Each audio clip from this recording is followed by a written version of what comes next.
जय हिंद दोस्तों, स्वागत है आपका हमारे YouTube channel L N geography UGC NET JRF में। फ्रेंड्स, हम लोग पढ़ रहे हैं एनवायरमेंटल जियोग्राफी। और एनवायरमेंटल जियोग्राफी में अभी तक हम लोग बात कर रहे थे बायो जियो केमिकल साइकिल की, ठीक है, जिसमें हमने अध्ययन किया कार्बन साइकिल की और नाइट्रोजन साइकिल की। आप लोग कमेंट करके बताइए कि ये जो कार्बन साइकिल है या जो नाइट्रोजन साइकिल है, ये गैसीय साइकिल है या जो आपको दूसरे प्रकार का साइकिल बताया गया था, ये कुछ प्रकार का क्या है साइकिल है। क्योंकि जो बायोजियो केमिकल साइकिल होता है वो दो तरीके से होता है, एक गैसियस होता है, दूसरा सेडिमेंट्री, ठीक है। तो उसी क्रम में हम लोग आगे बढ़ते हैं और आज एक और बेहद ही इंपॉर्टेंट जो सेगमेंट है आपके एनवायरमेंट का, उसका अध्ययन करते हैं। आज हम लोग बात करने वाले हैं बायोटिक सक्सेशन की, यानी जैविकीय अनुक्रमण की, ठीक है। ये भी बहुत ही इंपॉर्टेंट टॉपिक है। यहाँ से भी भरपूर मात्रा में यूजीसी में क्वेश्चन लगातार पूछे जा रहे हैं और थोड़ा सा क्या ये कंसेप्चुअल है, इसलिए इसको आपको समझना क्या है बहुत ही जरूरी है। बायोटिक सक्सेशन, जिसको हिंदी में बोलते हैं जैविक अनुक्रमण, क्या बोलते हैं? जैविक अनुक्रमण, ठीक है। जैविक अनुक्रमण के बारे में जो बायोटिक सक्सेशन है आपका, इसके बारे में जो सबसे पहला कंसेप्ट दिया गया था वो दो विद्वान थे, एक का नाम था वार्मिंग और एक का नाम था क्लीमेंट्स, ठीक है। इन्हीं दोनों ने क्या किया था कि इसकी संकल्पना दी थी। लेकिन अगर बायोटिक सक्सेशन का जो शब्द देखा जाए तो इस शब्द का सर्वप्रथम प्रयोग किया गया था हुल्ट नाम के एक विद्वान थे, 1885 में इसके शब्द को प्रयोग किए थे, ठीक है। जब भी देखा गया है कि संकल्पना किसी दूसरे विद्वान ने दी थी, किसी दूसरे स्कॉलर ने दी है, और जो आपका कंसेप्ट है वो किसी दूसरे स्कॉलर को दिया गया है, द्वारा दिया गया है, तो यहाँ पे थोड़ा सा ट्विस्टिंग पॉइंट आता है। और यहाँ से जो है किसी भी जो कॉम्पिटिटिव एग्जाम है, चाहे TGT, PGT, higher, IAS, PCS, किसी भी एग्जाम में देखा गया है, तो यहाँ से क्वेश्चन क्या है, पूछे जाने की जो प्रोबेबिलिटी है, संभावना है, वो बढ़ जाती है। इसलिए आप लोग भी इसको क्या कीजिएगा, याद कीजिएगा कि जो बायोटिक सक्सेशन का कंसेप्ट दिया था वो किसने दिया था? वो आपके वार्मिंग और क्लीमेंट ने दिया था। लेकिन इस शब्द का सर्वप्रथम प्रयोग किसने किया था? हुल्ट ने किया था। क्या किसने किया था? हुल्ट ने 1885 में किया था, ठीक है। तो ये रहा आपका थोड़ा सा जानकारी बायोटिक सक्सेशन के बारे में। अब बायोटिक सक्सेशन के अंतर्गत हम क्या देखते हैं? बायोटिक सक्सेशन का जो टॉपिक है ये मुख्य रूप से किससे संबंधित है? वनस्पतियों से संबंधित है, ठीक है। कि किसी भी स्थान पे जो वनस्पतियां होती है, ठीक है, ये स्थिर नहीं होती। आप देख रहे हैं कि जो है अपने आसपास देखेंगे कि बहुत सारे क्या होंगे, जंगल होंगे, पेड़ पौधे होंगे। उसमें से बहुत सारे ऐसे पेड़ पौधे होंगे जो मानव के द्वारा आरोपित नहीं किए गए होंगे, बल्कि वो स्वतः क्या है, नेचर में उग गए हैं और फ्यूचर में चलकर वो पूरा का पूरा क्या बन गए हैं? वन बन गए हैं, जंगल बन गए हैं। बहुत सारे ऐसे जंगल देखेंगे जो मानव के द्वारा आरोपित नहीं किए गए हैं, ठीक है। तो होता क्या है कि जो ये फॉरेस्ट होते हैं, ठीक है, तो फॉरेस्ट में जो भी इनके सीड्स होते हैं वो ये क्या करते हैं कि ये मूव करते रहते हैं। क्या करते रहते हैं? मूव करते रहते हैं। तो किसी भी स्थान पे जो आप आज आपको दिख रहा है कि नहीं यहाँ पर कुछ नहीं है, वहां पर सैकड़ों या हजारों वर्षों बाद क्या देखने को मिलता है? वनस्पतियों का जो रचना है, ठीक है, ये जो उनका आकार है उसमें भिन्नता देखने को मिलती है, ठीक है। कि जहां पर कुछ नहीं था वहां पर सैकड़ों हजारों वर्षों बाद आप देखेंगे कि पूरा का पूरा क्या हो जाता है? जंगल हो जाता है। तो इसी प्रोसेस को जो सैकड़ों हजारों वर्षों पश्चात जो वनस्पतियां होती हैं उसमें जो भिन्नता आपको देखने को मिलती है कि कहीं पर एक या दो थी, आज वहां पर हजारों हो गई हैं, तो इसी के अध्ययन को क्या बोलते हैं?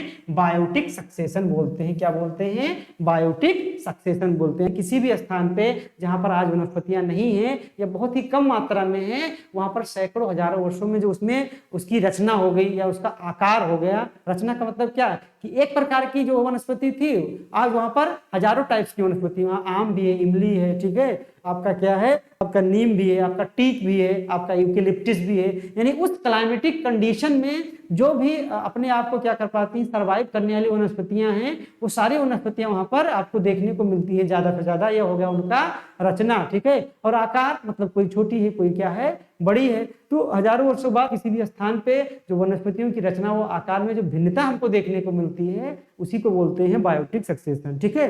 बायोटिक सक्सेशन को समझने के लिए थोड़ा सा अगर हिस्ट्री का छोटा सा कंसेप्ट देखा जाए कि आज देखते हैं कि ये जो आपका इंडिया है, ठीक है, इंडिया पे अगर आज नहीं, आप हजारों वर्षों पहले की बात करें इतिहास में, अगर आप पीछे मुड़े तो ये देखते हैं कि इस इंडिया पे राज करने के लिए बहुत सारे लोगों ने क्या किया, अटैक किया। ठीक है, मान लेते हैं थोड़ी देर के लिए कि इंडिया को, पूरे इंडिया को उत्तर से दक्षिण तक जो आज हम देखते हैं कि ये जो है जम्मू कश्मीर से लेकर कन्याकुमारी तक या अरुणाचल प्रदेश से लेकर आपका गुजरात तक, इस पूरे भारत को एक सूत्र में बांधने वाली कोई शक्ति नहीं थी। ठीक है, यहाँ पर बहुत सारी विविधता थी, बहुत सारे जो है डाइवर्सिटी थी, जिसके कारण क्या हुआ कि बहुत सारे विदेशी आक्रांताओं ने, चाहे बात किया जाए मंगोल आक्रमण की, ठीक है, मोहम्मद बिन कासिम की बात किया जाए, यहाँ तक की बात किया जाए मेसोपोटामिया के शासक सिकंदर की, तो उन लोगों ने हमेशा क्या किया है, भारत को अपने कब्जे में करने का क्या किया है, पर जो है प्रयास किया है। ठीक है, लेकिन अंत में सफलता किसको मिली, काफी हद तक जो सफल हुए वो कौन हुए,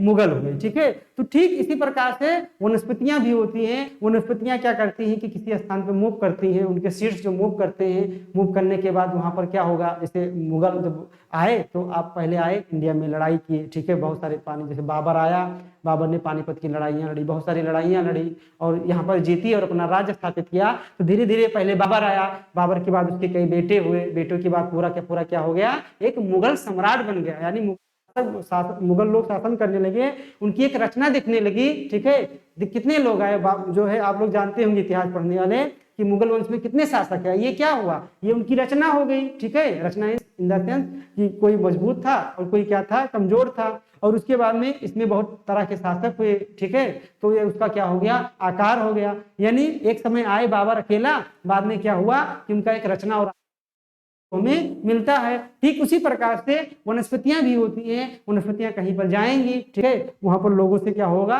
कंपटीशन होगा। कंपटीशन इन द सेंस कि आसपास के लोगों से जो आसपास की वनस्पतियां होंगी, उसके बाद लास्ट में कोई एक या दो वनस्पति बचेगी, उसी से पूरे का पूरा वहां पर जंगल का निर्माण हो जाता है। ठीक है, तो मान लीजिए कि जो कोई वनस्पति है, वनस्पति ये जो है खाली जगह है, बारन लैंड हम मान लेते हैं, तो इस जगह पर क्या हुआ, इस बारन लैंड पे पहले एक कोई मान लीजिए नीम की है वनस्पति, इसका सीड्स यहाँ पर आया। तो जो पहली वनस्पति किसी ऐसे जगह पे जहां पर कुछ नहीं है, बारन लैंड है, वहां पे आती है, तो उस वनस्पति को बोलते हैं पायनियर कम्युनिटी। क्या बोलते हैं, पायनियर कम्युनिटी बोलते हैं। ठीक है, जो प्राथमिक समुदाय इसको बोलते हैं, ये प्रथम वनस्पति थी जो इस स्थान पे आई। अब प्रथम वनस्पति आने के बाद क्या होगा कि बहुत सारी वनस्पतियां आएंगी, बहुत सारे जो खाली पड़ा हुआ है, जैसे इंडिया में बहुत सारे आक्रमण करने वाले जो है, सिकंदर भी आया, मोहम्मद कासिम भी आया, बाबर भी आया, तैमूरलंग भी आया, इतने आए कि आप गिन नहीं पाओगे। ठीक है, अगर इतिहास नहीं पढ़ रहे हो तो इतने लोग आए, हिंद, यूनानी, शक, पहलो, कुषाण, पता नहीं कितने आक्रांता यहाँ पर आए।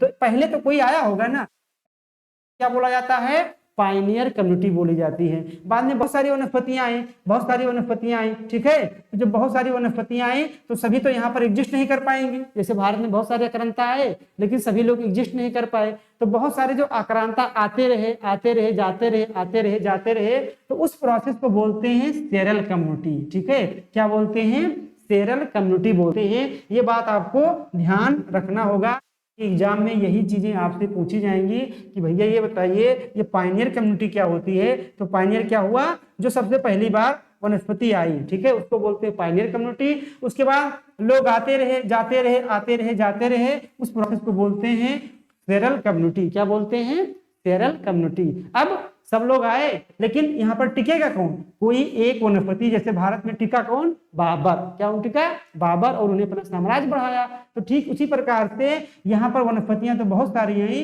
लेकिन कोई एक प्रजाति की वनस्पति उस अपने एटमॉस्फेयर से क्या कर लेगी, एडजस्टमेंट कर लेगी, अपने आप को ढाल लेगी। उसको क्या बोलते हैं, क्लाइमेक्स कम्युनिटी, यानी जो लास्ट में जिंदा बची उसको क्या बोलते हैं, क्लाइमेक्स कम्युनिटी। इसको आपको क्या करना है, ध्यान रखना है। जो पहले आई, सबसे पहले, उसको बोलते हैं पायनियर कम्युनिटी।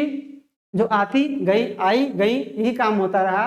सिकंदर आया गया, ठीक है, उसके बाद कोई और आया, मोहम्मद बिन कासिम आया गया, बाबर आया, लास्ट में टिक गया। तो जो आते गए, चले गए, उसको बोला गया क्लाइमेक्स सेरल कम्युनिटी। क्या बोलेंगे, सेरल कम्युनिटी। और बाबर आया, लास्ट में आके टिक गया, यानी अगर कोई वनस्पति ऐसा आया जो यहाँ के एटमॉस्फेयर में अपने आप को ढाल लिया, बाबर आया, अपने आप को ढाल लिया, ठीक है, तो उसको क्या बोलेंगे, उसको बोलेंगे क्लाइमेक्स कम्युनिटी बोलेंगे। क्या बोलेंगे, क्लाइमेक्स कम्युनिटी। तो ये तीनों टर्मिनोलॉजी आपको याद रखनी है, ठीक है। अब आइए हम लोग देखते हैं कि जो ये आपका बायोटिक सक्सेशन होता है, इसका प्रोसेस क्या है। कैसे किसी स्थान पे वनस्पति आकर अपना साम्राज्य फैला लेती है। अभी तक तो हम आपको केवल इस शब्दों को समझाने के लिए उदाहरण दे रहे थे। अब आप लोगों को आसान लगने लगा होगा कि बायोटिक जो सक्सेशन होता है वो क्या होता है। ठीक है, तो आइए देखते हैं कि इसके प्रोसेस कौन से हैं। इसके मूल रूप से 5 प्रोसेस होते हैं। कितने प्रोसेस होते हैं? 5 प्रोसेस होते हैं। पांचों प्रोसेस में जो आपका पहला प्रोसेस है उसको बोलते हैं न्यूडेशन, निर्वस्त्रीकरण। हिंदी वाले भैया देख लो, निर्वस्त्रीकरण। ठीक है, इसको हिंदी में बोलते हैं निर्वस्त्रीकरण। अब आप इसको न्यूडेशन कहिए या कहिए निर्वस्त्रीकरण। निर्वस्त्रीकरण मतलब आप निर्वस्त्र हैं, आप कोई वस्त्र नहीं पहने हुए हैं। तो पहले प्रोसेस को बोलते हैं न्यूडेशन। न्यूडेशन की स्थिति क्या होगी? मान लीजिए ज्योग्राफिकल एरिया है, लेकिन इसे अभी क्या है? खाली पड़ा हुआ है, बंजर अवस्था में है, इस पे कोई वनस्पति नहीं है। तो ये पहला जो स्टेज हुआ इसको बोलते हैं न्यूडेशन। ठीक, निर्वस्त्र है, जैसे आप बिना कपड़ों के हैं तो न्यूडेशन है, यहाँ पर कोई वनस्पति नहीं है, केवल क्या है? केवल आपका ये बारेन लैंड पड़ा हुआ है। तो इस जो है प्रथम प्रोसेस को क्या बोलेंगे? न्यूडेशन। न्यूडेशन के बाद क्या हुआ कि धीरे धीरे कोई वनस्पति यहाँ आना स्टार्ट हुआ। कोई एक वनस्पति आई, ठीक है, पहली वनस्पति आई, तो उस वनस्पति को क्या बोलेंगे? Pioneer community. ये तो आपको पता है। कोई वनस्पति आई यानी यहाँ पर क्या हो रहा है? बहुत सारे लोग बाहर से जीभ लटका कर देख रहे थे, लालच में आ गए कि चलो भारत पे अटैक कर देते हैं। तो बहुत सारी वनस्पतियां जब खाली स्थान पाई तो यहाँ पर क्या कर दी? आक्रमण कर दी। इसलिए दूसरे प्रोसेस को बोलते हैं इन्वेजन। क्या बोलते हैं? इन्वेजन। ठीक है, तो जब यहाँ पर आक्रमण कर दी, कई वनस्पतियों की जो प्रजातियां हैं वो क्या कर दी? आक्रमण कर दी। ठीक है, तो आक्रमण करने के बाद जब यहाँ पहुंचती हैं तो उसको बोलते हैं एकेसिस। क्या बोलते हैं? एकेसिस बोलते हैं। ठीक है, ये आपसे पूछा जा सकता है कि जो एकेसिस होता है वो जो आपका बायोटिक सक्सेशन होता है उसके किस प्रोसेस में होता है? तो उसके होता है इन्वेजन वाले प्रोसेस में, यानी बाहर से वनस्पतियां आकर यहाँ पर अपना पैर जमा लेती हैं, पैर जमाना स्टार्ट करेंगी, तो उस प्रोसेस को बोलते हैं एकेसिस। क्या बोलते हैं? एकेसिस बोलते हैं। ठीक है, अब जो तीसरा प्रोसेस होगा उसको बोलेंगे कंपटीशन। कंपटीशन को हिंदी में क्या बोलेंगे? ठीक है, प्रतिस्पर्धा। क्या बोलेंगे? प्रतिस्पर्धा। ठीक है, ये प्रतिस्पर्धा क्या हो गया? जब यहाँ पर आए, ठीक है, यहाँ पर वनस्पतियां आए, तो यहाँ पर वनस्पतियां आई बाहर से आ रही हैं, तो बाहर से अगर 3-4 इकट्ठा आ गई तो अब यहाँ पर जो आपका वाटर है, वाटर के ले लीजिए, या आपका जो है जो आपकी जो लैंड है इसको ले लीजिए, यानी मृदा को ले लीजिए, सॉइल को ले लीजिए, जब एयर को ले लीजिए, ये तो सब क्या है? ये तो सब सीमित है ना। मान लीजिए ये 4 लोगों के खाने के लिए हैं, होगा कि ये जो संसाधन यहाँ पर उपलब्ध है, इस संसाधन को पाने के लिए आपस में क्या होगा? कंपटीशन होगा, प्रतिस्पर्धा होगी। और यहाँ पर किसका रूल लागू होगा? यहाँ पर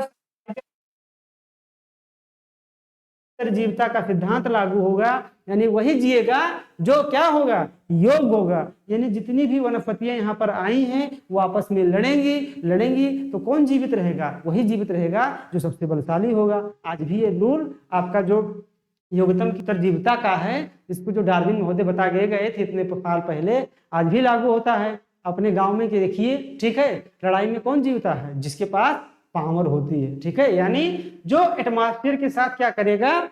एडजस्टमेंट करेगा, वही जो है यहाँ पर क्या बचेगा? जीवित रहेगा, बाकी सब क्या हो जाएंगे? मर जाएंगे। तो इस प्रोसेस को क्या बोला जाता है? कंपटीशन। कंपटीशन किसके लिए हो रहा है? जो है रिसोर्सेस के लिए हो रहा है। क्या हो रहा है? रिसोर्सेस के लिए हो रहा है। ठीक है, अब इसके बाद क्या होगा? रिएक्शन होगा, यानी जो जितनी भी कम्युनिटी आई थी, जब कंपटीशन होगा तो कुछ ना कुछ रिजल्ट मिलेगा। जैसे आप लोग यूजीसी का एग्जाम दे रहे हो, बहुत सारे के बीच में कंपटीशन है, लेकिन यहाँ पर हेल्दी कंपटीशन है। आपको एक दूसरे का गला नहीं काटना है, लेकिन यहाँ गला काटना था। ठीक है, तो इसके बाद क्या होगा? रिएक्शन होगा। रिएक्शन इन द सेंस कि जो भी वनस्पतियां यहाँ पर बची हैं, अब वो वनस्पतियां क्या करेंगी? अपने एटमॉस्फेयर के साथ, अपने क्लाइमेट के साथ सामंजस्य बैठाएंगी कि क्या हम यहाँ जीवित रहने लायक हैं कि नहीं है। इस प्रोसेस को बोलते हैं रिएक्शन, प्रतिक्रिया। क्या बोलते हैं? प्रतिक्रिया। प्रतिक्रिया के बाद एक ऐसा स्टेज आएगा, उसको बोलते हैं क्लाइमेक्स स्टेज, या इसको हिंदी में बोलते हैं चरम अवस्था। क्या बोलते हैं? चरम अवस्था। चरम अवस्था में क्या होगा कि जितनी भी कम्युनिटी आई हैं उसमें से एक बची जो कंपटीशन की रिएक्शन हुआ उसका एटमॉस्फेयर के, और लास्ट में वो क्या हो गई, जीवित बची रहेगी। मान लीजिए यहाँ पर बहुत सारी वनस्पतियां आई थी, लेकिन केवल बची कौन, नीम। ठीक है, किसकी वनस्पति बची, नीम की वनस्पति बची। जैसे भारत में बहुत सारे लोग आए, लेकिन बचा कौन लास्ट में, बाबर। तो इस स्टेज को जो लास्ट में एक स्पीशीज बच गया उसको बोलते हैं क्लाइमेक्स स्टेज। और यही स्टेज से क्या होगा कि यहाँ पर डिफरेंट टाइप की जाति एक ही के अंतर्गत से निकलेगा, और पूरा का पूरा एक समय के बाद यहाँ पर क्या हो जाएगा, जंगल हो जाएगा। क्या हो जाएगा, जंगल हो जाएगा। जैसे बाबर ने पूरा का पूरा क्या कर लिया, पूरा का पूरा अपना यहाँ पर मुगल सम्राट बना दिया, मुगल साम्राज्य बना दिया। उसी प्रकार से इस स्थान पे जो आपका खाली था अब भरा भरा हो गया, अब पूरा जंगल हो गया। तो इसी प्रोसेस को बोलते हैं बायोटिक सक्सेशन, जो कितने स्टेज में होता है, 5 स्टेज में होता है। शब्द किसने दिया, कंसेप्ट किसने दिया, और किस प्रोसेस में कौन सी घटना हो रही है, क्लाइमेक्स स्टेज में क्या होगा, इन्वेज ये एक्सेस किस में हो रहा है, ये सारी चीजें आपसे एग्जाम में तोड़ तोड़ कर पूछी जाएगी। ये एग्जाम में ज्यादातर पूछा गया है कि इसका जो सीक्वेंस है वो सीक्वेंस आपको 4-5 दे देगा और कहेगा कि इसको असेंडिंग या डिसेंडिंग ऑर्डर में सेट कीजिए। बस यहीं पर आपका संविधान क्या हो जाता है, मौन हो जाता है, अगर आपको तैयार नहीं है तो। ठीक है, इतनी बात आपको समझ में आ गई होगी। पायनियर कम्युनिटी क्या हो गई, सेरल कम्युनिटी क्या हो गई, क्लाइमेक्स स्टेज क्या हो गया, आप लोग अच्छी तरीके से जान चुके हैं। ठीक है, 2 बातें और जाननी है कि कहीं पर जो बायोटिक सक्सेशन में जो लास्ट स्टेज होता है क्लाइमेक्स स्टेज होता है। ठीक है, तो क्लाइमेक्स स्टेज क्यों होता है, क्यों कोई वनस्पति बच जाती है, इसको लेकर विद्वानों में अलग अलग मत है। कुछ लोग कह रहे हैं इसके कारण बच जाती है, कुछ लोग कह रहे हैं इसके कारण, यहाँ से भी क्वेश्चन आया है, इसको भी हम लोग देख लेते हैं। ठीक है, एक विद्वान थे, ठीक है, एक विद्वान थे क्लीमेंट्स।